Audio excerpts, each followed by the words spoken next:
В докладе Государственного департамента США о правах человека за 2019 год американские чиновники раскритиковали действия Китая по отношению к уйгурам и призвали Пекин положить конец нарушениям прав человека в уйгурском регионе. В отчете, который включает 199 стран, широко освещались вопросы нарушения прав человека.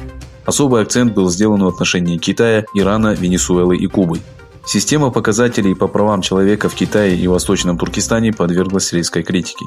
Министр иностранных дел США Майк Помпео раскритиковал лагеря, в которых содержатся уйгуры, казахи и другие тюрки, следующими словами. То, что сделала Коммунистическая партия Китая в уйгурском регионе, является позором 21 века.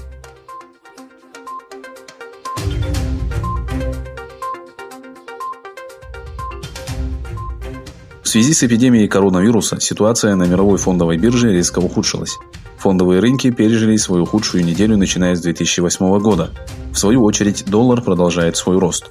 Вчера на многих биржах Азии и США произошел двузначный спад. Эпидемия коронавируса, которая вызвала сбои в глобальной цепочке поставок и ограничения на поездки, вызвала резкое снижение на рынках. В то время как число новых случаев коронавируса по всему миру превысило 134 тысячи, количество погибших превысило 5000 человек. Коронавирус стремительно распространяется в странах Европы. Трудно предсказать, как долго будет распространяться вирус и его экономические последствия.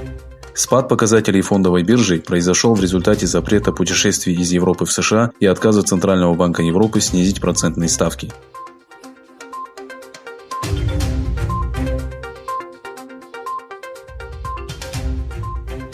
Президент США объявил о чрезвычайной ситуации из-за коронавируса.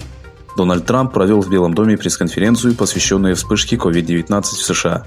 Отметив, что США предотвратили распространение вируса при помощи вовремя принятых мер, Трамп заявил, что Всемирная организация здравоохранения объявила Европу следующим центром эпидемии.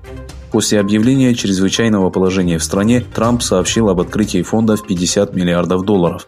Также Трамп заявил, что в течение недели будет проведено до 1 400 000 тестов.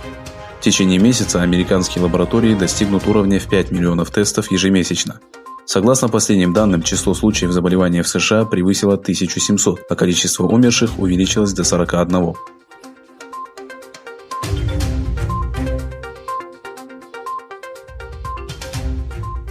После совещания научного комитета министр транспорта и коммуникаций Турции Джахид Турхан объявил о введении запрета на вылет в 9 европейских стран.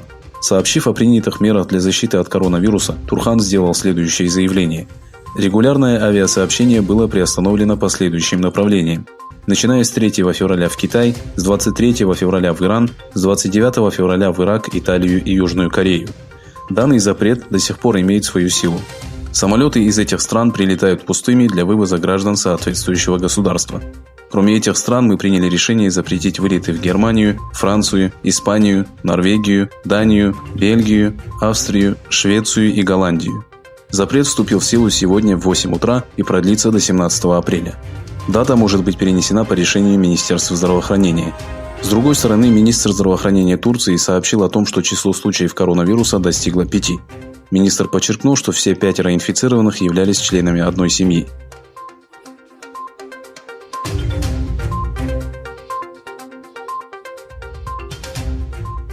В связи с эпидемией коронавируса, встреча, которая должна была пройти в Стамбуле с участием Эрдогана, Меркель и Макрона, будет проведена посредством телеконференции.